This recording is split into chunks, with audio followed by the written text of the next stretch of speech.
আজকের এই ভিডিওতে আপনাদের দুইটা গল্প শোনাবো।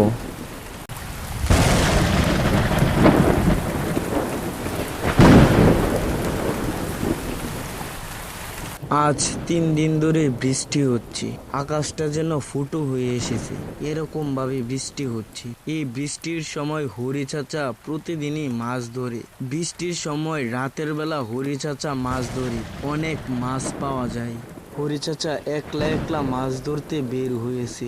কোথায় বেশি মাছ আছে তা হরি চাচা দেখছে। বৃষ্টির পরিমাণ যেন আস্তে আস্তে বেড়েই চলেছে।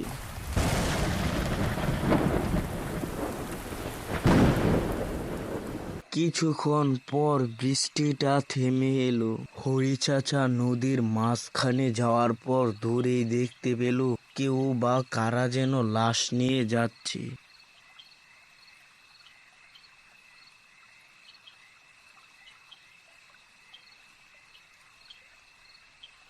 হরি চাচা দেখে অনেকটা অবাক হয়েছে। এই রাতের বেলা জঙ্গলের রাস্তা দিয়ে কে লাশ নিয়ে যাচ্ছে? হরি চাচা নদীর পাড় থেকে এসে জঙ্গলের রাস্তার মধ্যে আসলো। হরি চাচা হাঁটতে শুরু করে। কে ওরা? ওদের দেখবে। তারা কবরস্থানের পাশ দিয়ে চলে যাচ্ছে।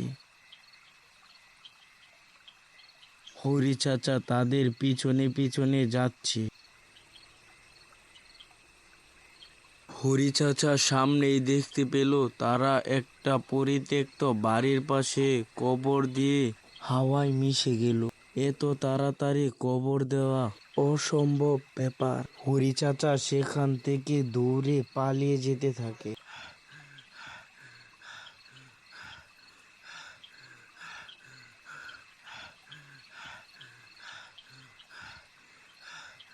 হরি চাচা সামনেই দেখতে পেল একটা তান্ত্রিক বসে আছে। তারপর হরি চাচা তান্ত্রিকের কাছে দৌড়ে গেল। বাবা, আমাকে বাঁচান। উত্তর পাড়ার জঙ্গলের ভূতগুলো আমাকে দেখে ফেলেছে। আমাকে দেখে তারা অদৃশ্য হয়ে গেছে। মানুষের মুখে শুনেছি ওই ভূত যারে একবার দেখে তারে একেবারে মেরে ফেলে। বাঁচান বাবা আমাকে। তোমার বাঁচার শুধু একটাই রাস্তা আছে।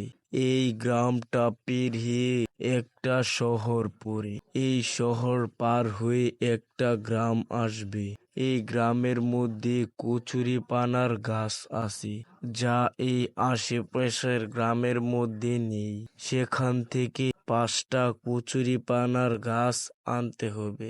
আমি কাল সকালে পাঠাবো আমার ছেলেকে ওই গ্রাম থেকে কচুরি পানার গাছ আনতে। আমাদের কাছে সময়। বৃষ্টিটা থেমে এলো আর লালু দোকান থেকে বের হয়ে আবার হাঁটতে শুরু করলো ওই গ্রামে যাওয়ার উদ্দেশ্যে। বেশ কিছুক্ষণ হাঁটার পর লালু ওই জঙ্গলের মধ্যে গেল। ওই জঙ্গলের মধ্যে গিয়ে সে দাঁড়ালো কচুরি পানার গাছ আনবে বলে। তখনই লালুকে কে যেন পিছন থেকে ডাক দিল। লালু, এই লালু, এই জঙ্গলে এসেছিস তুই মরতে?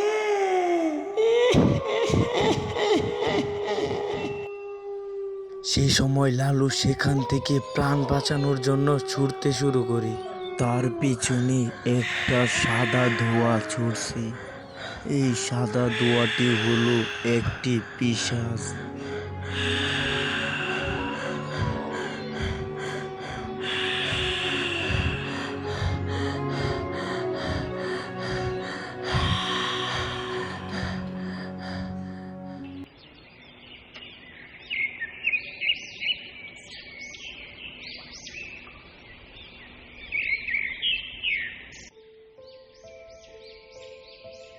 হরি চাচার ছেলেকে ওই পিশাচটা মেরে ফেলে।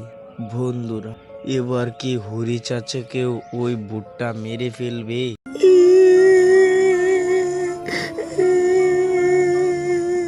এক ছোট্ট গ্রাম। সেই গ্রামটি ছিল অনেক সুন্দর। সেই গ্রামের রাস্তা দিয়ে নলেন চাচা হেঁটে যাচ্ছে। তখনই নলেন চাচা শুনতে পেল কে যেন কান্না করছি। নলেন চাচা বুঝতে পারলো সামনের ওই ঘর থেকেই কান্নার শব্দ ভেসে আসছে। কে কান্না করছে এ সময়?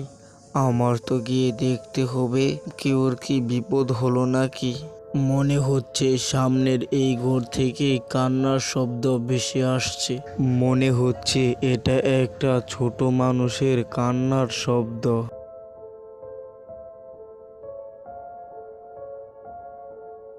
রমেশ চাচা হাঁটতে থাকে। রমেশ চাচার মনে হচ্ছে কান্নার শব্দটা একটু দূর থেকে আসছে। সে হেঁটে হেঁটে সামনের দিকে এগিয়ে যাচ্ছে।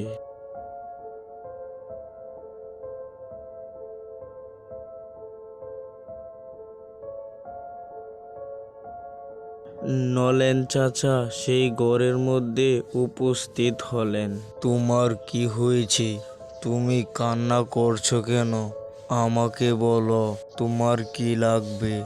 আমি সব কিছু এনে দেব। আমার মা বাবা নেই, আমার ঈদের জামাও নেই।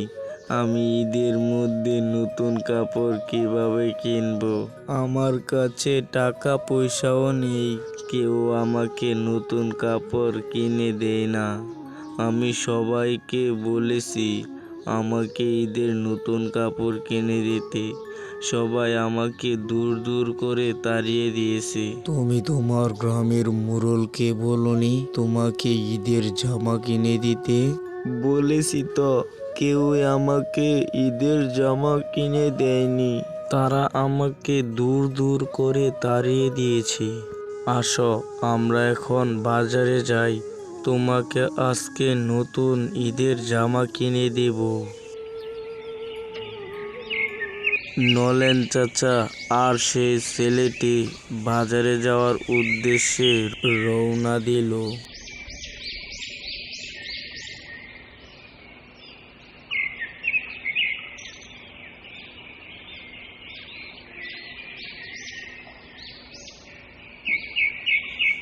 গ্রামের রাস্তা পার হয়ে তারা বাজারের মধ্যে আসলো। বাজার থেকে জামা কেনাকাটা করে গ্রামের গরিব লোকেদের দিল। বন্ধুরা, ভিডিওটি কেমন লাগলো অবশ্যই কমেন্ট করে জানাবেন। ভিডিওটি যদি ভালো লেগে থাকে একটা লাইক করে চ্যানেলটিকে সাবস্ক্রাইব করে দিবেন। ধন্যবাদ।